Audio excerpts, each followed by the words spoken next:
Hello everyone, welcome back to my YouTube channel. So we have been seeing for the past couple of videos on the basics of the English language. So I've just shown this screen so to let you know like uh, where we are from where we started. So initially we had started in the basics of the English language. So we covered noun, pronoun, adjective, verb, adverb, preposition, what they are, along with examples. So then we had seen what a phrase was, what a clause, and then we also had a in one of our videos we looked into the an exercise and an assignment. So I hope that after seeing that video you did your homework and got more clarity working on that. So in this video, as I said earlier, so we will be going a little more into the actual English language which is applied in the day to day. So that is the objective of this series of videos which I have been giving here.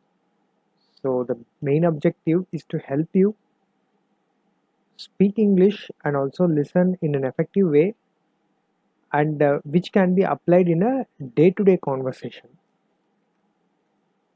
So the intent is not to uh, to actually have the English language mm, in a very university type of pattern, but rather on a day-to-day basis it needs to be useful. So with that intent, this series of videos has been prepared.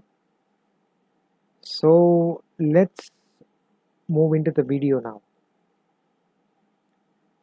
Okay, so here I would like to speak on uh, the types of application. I mean the English language application, which we usually encounter, the various situations where we would have to use the English language. So what are all those situations on a day to day? So I've listed some of them here, but it may not be limited only to this. However, I just wanted to point out the ones which are important and the ones which I could immediately recollect. So when it comes to English language, so we most often would be in a situation where there is a person who might be knowing the English language. uh, I mean it could be the common language of communication between you and that person. However, the environment might not be a very professional one, rather it might be a very casual one. For example, you might be waiting in a train station, waiting for a train, while you meet a stranger, and possibility that that stranger knows only English, can only understand English. So the medium of communication actually becomes English. So this could be a very possible potential situation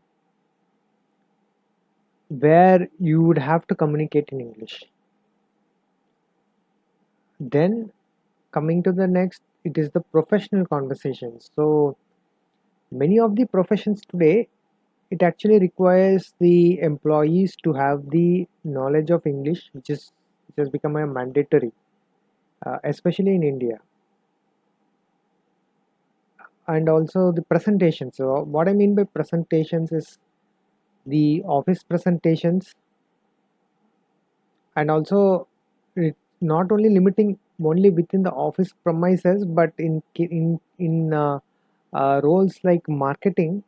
So you may have to represent the company in somewhere outside the organization premises, and where the success mainly depends on how you communicate in English language. So another important usage is in the interview. While professions require candidates to have knowledge of English as a mandatory, interview, it is implicitly means that it is going to happen in the English language. The medium of language is going to be English. Emails.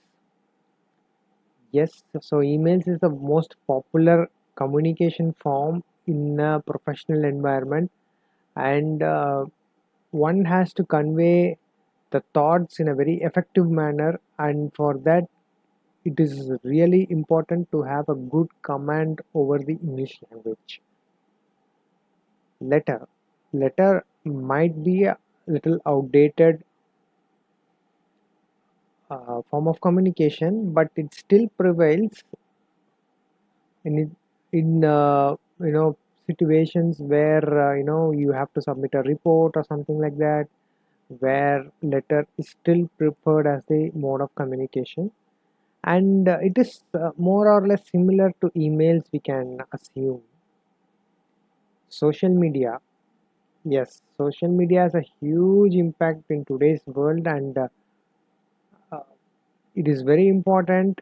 If you are branding yourself, you want to show yourself in a very presentable way and all those things, like it is very important to have a command over the English language to be able to reach many people effectively.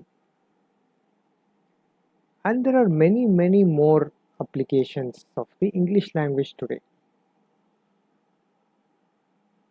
So let us move on further. So having said about all these types of day-to-day applications, day-to-day situations of the English language, so on having seen all the series of videos which I have posted here in YouTube, one may get to have this question, sir, where actually I need to start? No, I want to communicate better in English, so where should I start? So this part of the video is going to answer your question. So I would recommend to start in a slow manner rather than you know do it in a very aggressive manner, and it is because of the human psychology that tiny levels of success actually builds confidence.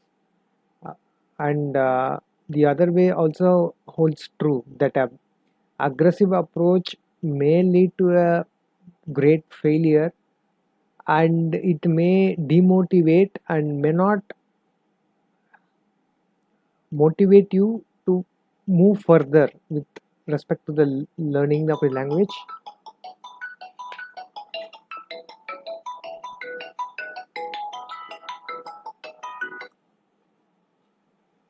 Sorry, it was a phone call. Okay. Moving of the language, so it may not, it may make you averse to taking any further efforts towards learning English.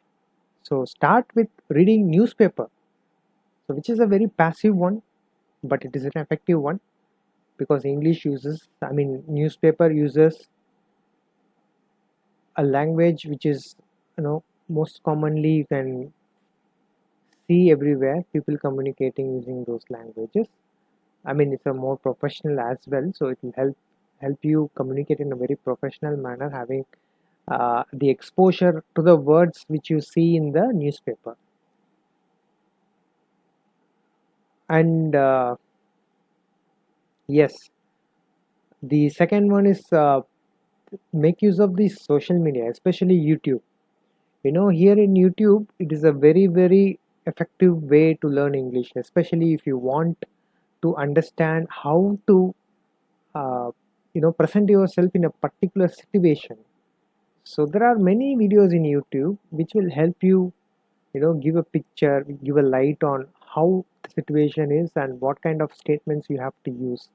Say for example, you can say something, you can type something in YouTube saying, how do I introduce myself in an interview? So you will get a video very specific to that. So which is a very, very effective way to learn English. Then I would suggest, the third thing is I would suggest, which is the most important thing, purchase a dictionary. Whenever you are introduced to a new word, don't ever hesitate to find out its meaning. So dictionary is a very, very useful thing you must have. And of course today we have Google for that. I'm not objecting that fact. I just wanted to say that the intention here is to say that you need to find out the meanings whenever you are used to or exposed to a new word. So only by learning actively you will be able to grow your command over the English language. And the fourth point, coming to the fourth point, it is start small. You know, when in a comfortable situation, say you're to a friend or to a relative, start engaging in English conversation, and that too in not a very long conversation kind of, just a very in a small manner. Say start with one or two sentences initially, and then you can scale it up, depending on how comfortable you are, how comfortable the other person is. So that way you will get more confidence.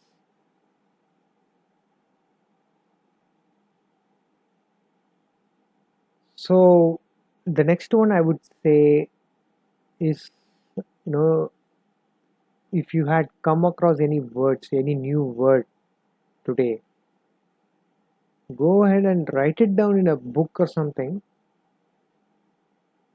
the new word you had learned, and make an extensive research on where and all it is being used. Because a word which you have heard in a casual conversation is more likely to be repeated in other situations, provided it has its usage across many situations. So in that way, finding out the other usages of the same word will help broaden your vocabulary across many situations. And the most important thing, the final point, is to listen actively. When someone is speaking in English,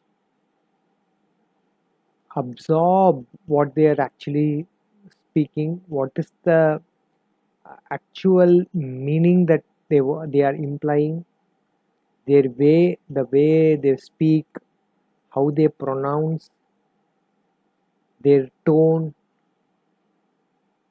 Listen to it actively, and you know if at all you feel their way of communicating to be inspiring, you can try it out. You can try to speak like them, not in front of them, but in a isolated place. So in, say, in front of a mirror, you can just try speaking like them, so which adds, a little bit of emotional component. So you may get the confidence, through emotions, so which again passively helps you in acquiring the confidence over the language.